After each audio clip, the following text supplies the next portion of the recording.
Isang mapagpalang araw po mga kalingap, mga kabente. Narito po ngayon sa Provincial Hospital sa May Plaza Medica po. And kung saan po ay schedule po ng injection po nila Rubilin, Casey, ni Adrenaline. Tapos si Jigs, si Charmaine po ay pinasakay ko na po sa tricycle kasi wala po kaming service, nakamotor lang po kami. And sa mga susunod po ay papacheck-upan po namin si Charmaine sa dito para malaman po namin kung bakit lumalaki po ang tiyan. And kasama po namin si Lola ni Casey, si Ate Annalyn. Si Ate Annalyn po ay nakapa-injection na. Lola, inom na po ng ano? Babati muna! Nasa torneo! Lola, kumusta po si Casey? Bakit di po kasama? Ay masama ang tama niya ngayon. Hindi naglalabas ang kwarto. Hindi po naglalabas. Katulad po nung pagpunta ko doon, si po tanghali na, mag-11 na yata yun. Hindi po nalabas ng kwarto. Bakit po, ano pong problema ni Casey? Stress na naman yata. Tapos yun na, dinatayin niya yung ayaw niya minsan mag-inom ng gamot. Kaya pong mag-inom ng gamot. Tapos pagka yung lasing na papainom ko, tuloy makalwa. Ayaw niya. At ang ipigil daw sa kanya, nangyayari sinusubukan niya na mag-wag mo yan ng mag-inom. Pag nag-inom naman, ito kay Jigs, bigay mo. Ayaw. Annalyn, gusto mo? Si Ate Annalyn po, kumusta kanina? Ay. Nagsusundo kanina kay Jigs ay habang in-injectionan sila. Kumusta si Ate Annalyn? Hindi man po kayo nahirapan pagpa-injection? Ay, ayaw nga. Ay, ngayon ay napilit siya ni Doktora kasi natubuan na baka. Ay, ayaw niya? Napilit. Buti po napilit nyo. Anong sabi niyo po? Sige, pag hindi ka nagpa-injection, di tayo mauwi. Sabi ko ay. Ganon? Kaya pa-injection Oo. Babalik na naman dito sa Batangas. Sabi ni Doktora, hindi ka pwede, buwan-buwan ka rin. Kaya nga, gusto siyang kinausap buwan-buwan niya. Ay, naman na yan sana. Ate Annalyn, magkano ang pakulay si kay Rubilin? Papakulayan ko na ng buhok. Ate Annalyn.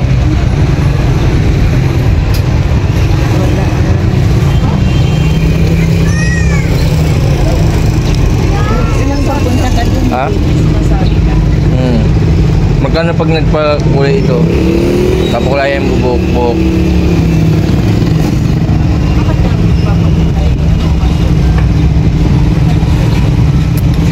Ay,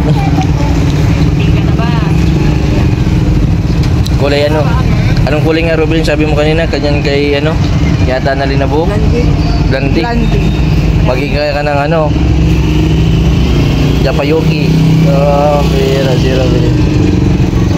Timing ngayon si Ate Annalyn gawa ng ilang buwan po ba kasi hindi nakapa-injection gawa nung Batangas. Basta siya ay malipasan ng injection ganito pagpala.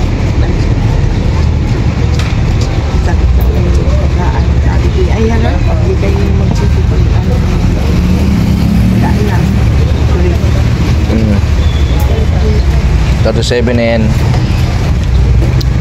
Si Rubilin na injection na yung ready habang sinusundog sila Rubilin, kumusta yung anong masakit?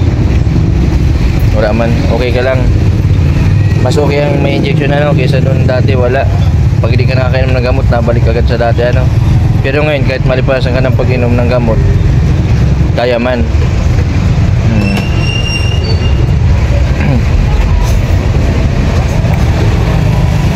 Ikaw, na-injection ka na rin? Malapit na.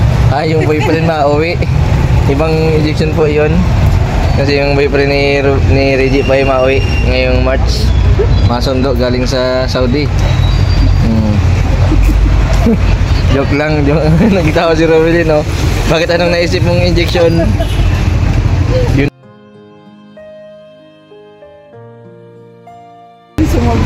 Oo. Diretso talaga. O, dalawang klase ang injection.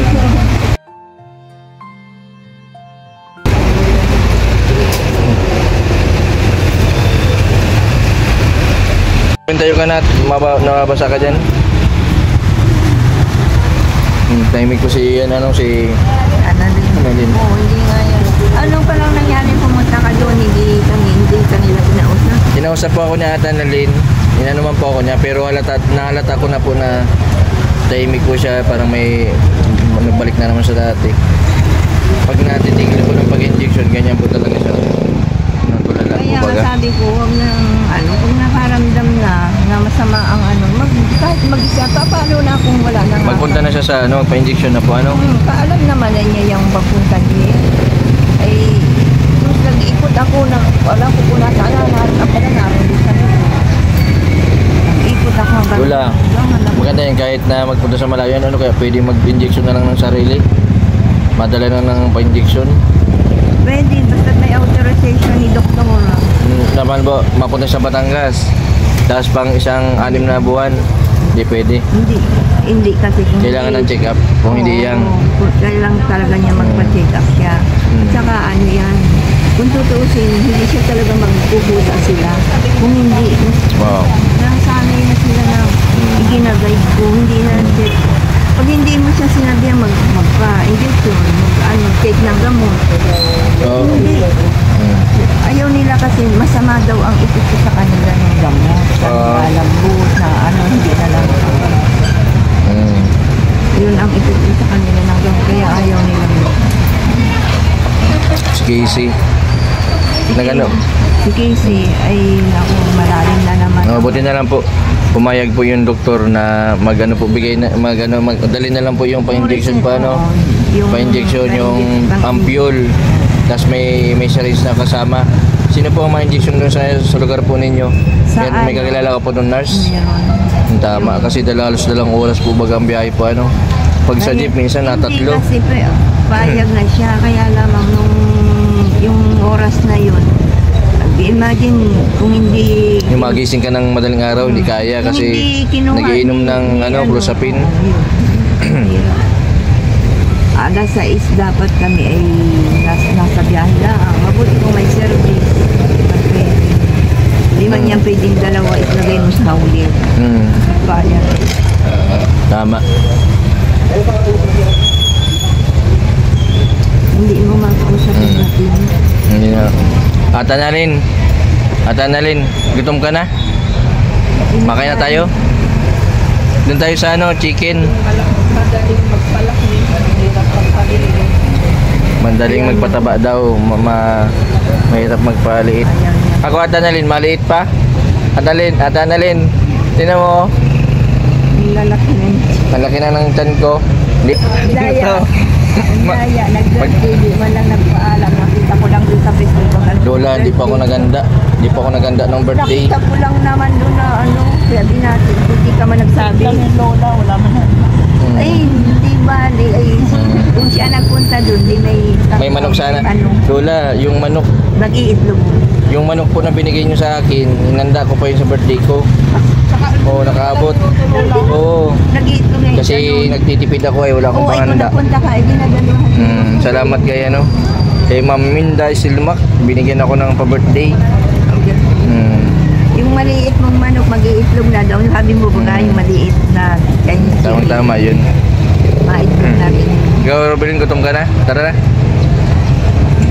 Ay, si Jigs pala. May bibigyan kay Jigs. Jigs. Hindi ko naman ito kagawin.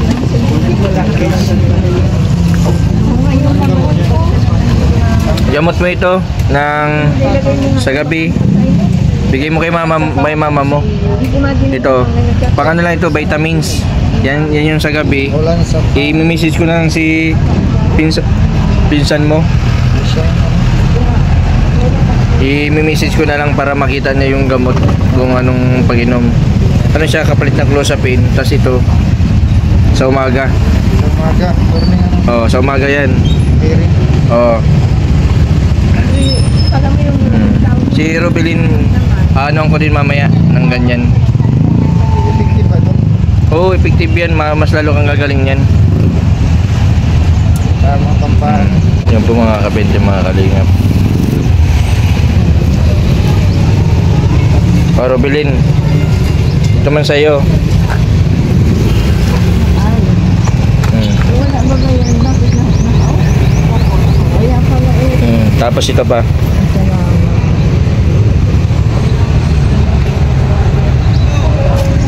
Hindi meron na itong buhay. Para may mainom kang gamot. Yung kulay ano, yung anong violet ba yan? Blue.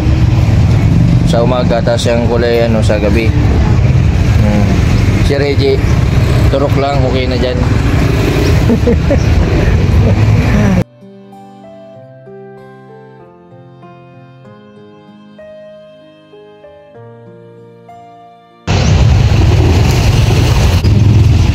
At Annalyn, huwag kang mag-ano. Yung si Ate Annalyn, no? Tutulala si Ate Annalyn. Pero pag nakakainuman po siya ng gamot, ano? Hindi siya na. Ganyan baga dati. Bumalik na naman. Dati baga hindi pagpistuhan na. Dati. Eh ngayon, ang hirap na naman. Lula, ito po. Anong pitulan sa pin? Walang sapin. Tapos Sa umaga, sa injection. ito injection. Oo, tapos ito. Yung kay Charmaine na ibigay ko na. Alam mo ito, pang buwan-buwan kasi siya dapat napainit. Kailangan niyang mainom. O, kailangan mainom niya. Pang isang buwan na reseta. O, Jigs, o.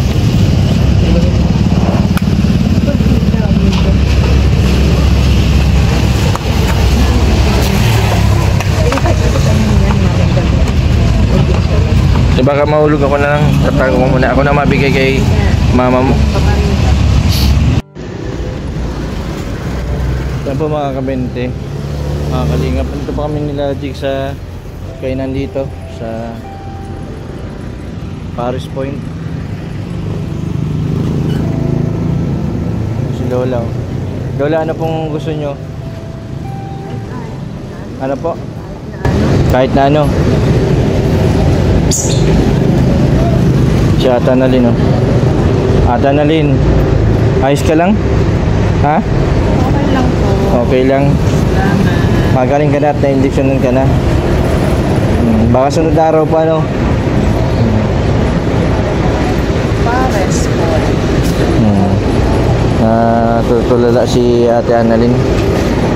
Pero magaling na din ito. Ano nga, magaling ka kapag trabaho naman. Oo.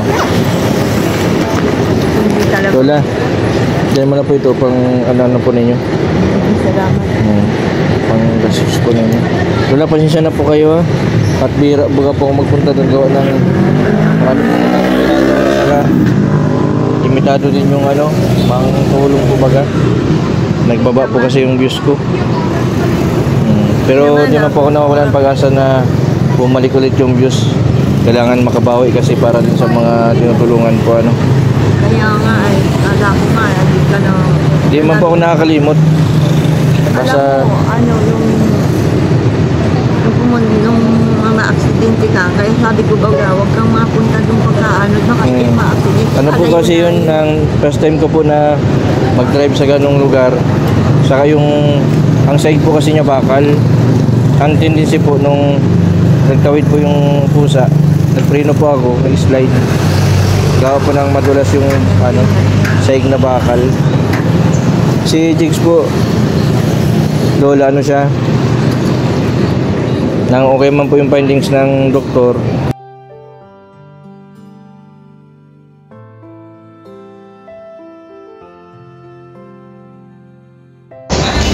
Jigs, kain lang kayo ng kain, ha. Ito lang po yung in-order namin dito. Paano po ito, parisan dito sa Dait. Jigs, mamaya papagupitan kita mamaya. Ba't di ka nakapagupit? Wala dun para gupit sa lugar nyo, sa San Isidro? Wala. Sabi ni mama mo, ayaw mo daw magpagupit kahit inakit ka. Sa akin lang siguro napayag si Jigs na magpagupit. Para ano, pogi ka ulit. Oo. Yan, okay na po na pagamot na po sila. Yan. Salamat po sa lahat po ng mga viewers po na patuloy na sumusuporta at pagpapanood po at hindi po pag-skip ng ads. Malaking tulong po yung pagpapanood po ninyo sa mga tinutulungan po. Tinutulungan po namin.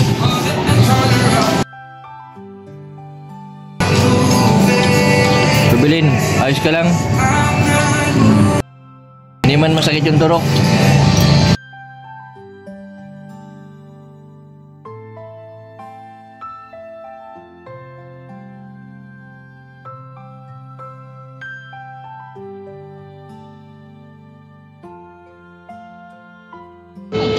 Ayos. Jigs na uli. May kanin pa di oh. Alam mo reseta?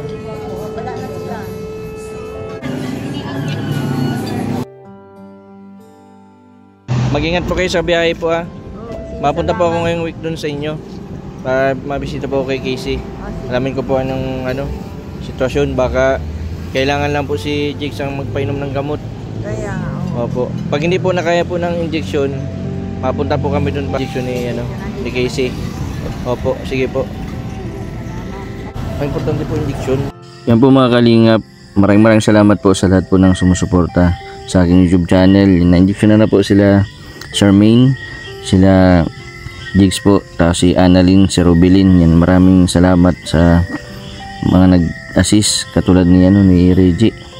Ang grabe yung sakripisyo din yung pag-assist niya kay Rubilin. Isinabay na din sila, nagkasabay-sabay po sila ng injection. Yung isa po namin silang sinusundo sa kanilang lugar para sabay din po silang pumunta dun sa clinic. Si Lola naman po ni Casey nagbiyahe, doon na lang po ang tagpuan doon na lang po kami nagtagpuan sa may Plaza Medica. Buti na lang po at bumayag si ata na rin magpa-injection.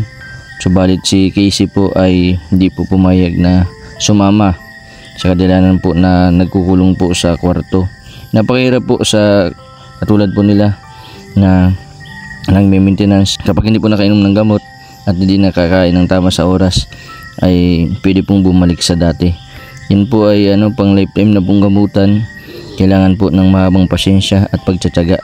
Yan, maraming salamat kay Lola at lolo ni Casey na kahit po pagod na sa kabila po ng kanilang edad ay ginagampanan pa po nila yung ganitong sitwasyon na pag-aalaga dito sa mag-ina.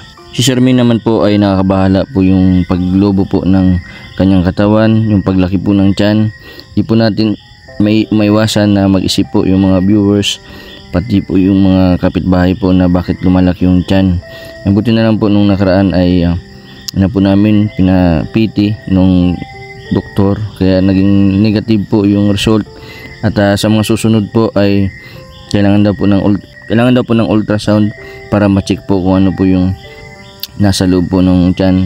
Baka sa taba lang o ano man pong problema. Sana hindi naman po maging malala yung sakit ni Charmaine. Sana tuloy-tuloy yung pagaling niya. Medyo mabagal po yung pag-recover, gawa po nung bata pa lang po pala si Charmaine ay nagkaroon po na siya ng epilepsy katulad po ni Rina. Si Rina po din, kung hindi po sa pagtsatsaga ni Rhoda ay hindi po magiging ganun yung si Rina. Grabe din po yung sakripisyo niya sa pag-aalaga dun. Sana ganun din si Charmaine.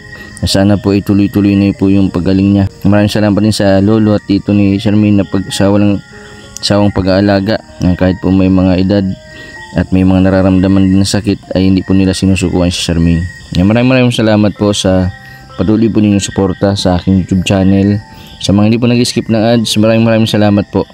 Sa mga hindi pa po nakapag-subscribe, pa-subscribe po. Mr. 20 Vlog, maraming po salamat. God bless po sa inyong lahat.